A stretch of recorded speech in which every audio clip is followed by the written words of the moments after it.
yang ada di pemerintah gitu ya.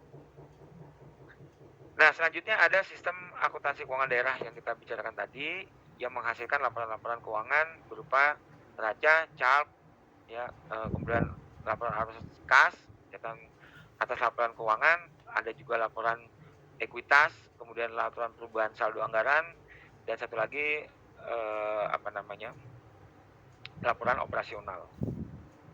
Nah, deskripsi hubungannya seperti ini ya, kalau kita mau melihat dari, hubungan antar, apa, antar poin-poinnya gitu ya. Jadi dari awal rangka konseptual, kemudian diturunkan di dalam si standar akuntansi pemerintahan ketika sudah difikskan, kemudian ketika dikonversi ya dengan peraturan, kemudian juga di dalamnya ada, buletin teknis yang menjadi instrumen penguatnya, kemudian juga ada, IPSAP gitu ya, IPSAP ya. Jadi IPSAP ini sebenarnya mengadopsi dari, standar akuntansi internasional. Internasional standar, akuntansi publik ya. Jadi di kita ini sebenarnya mengadopsi dari standar akuntansi yang ada di luar.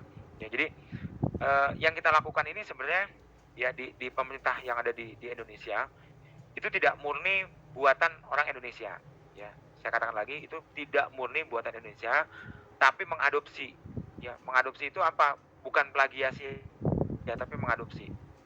Kalau plagiasi itu utuh-utuh kita caplok terus kemudian kita lakukan di sini, tapi tidak demikian di Indonesia. Kita mengadopsi artinya ada poin-poin tertentu yang tidak sesuai, misalnya kalau kita bicara masalah sistem politik, di Indonesia kan, demokrasi ya, demokrasi Pancasila, sedangkan kalau kita melihat kiblatnya di luar, itu selalu ada 2 sistem politik yang paling dominan. Pertama sistem politik, bicara liberal, liberalisasi gitu, yang kedua adalah komunis atau sosialis gitu, ya.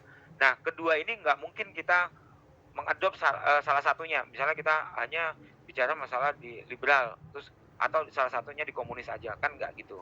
Nah, kita ini ada di tengah-tengahnya, liberal tidak, komunis juga tidak, gitu. Nah, untuk bermain di kedua hal tersebut, maka kita mengambil sesuatu yang cocok nih bagi di pemerintahan kita seperti apa, gitu ya.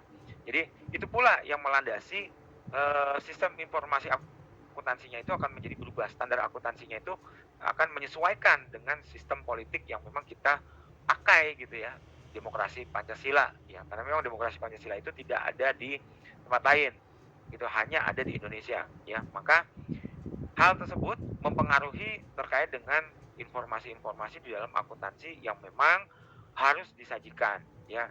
Nah, ternyata gimana? Ternyata di dalam praktek-prakteknya ini akan berbeda gitu ya teman-teman ya, akan berbeda. Mungkin kalau kita bicara masalah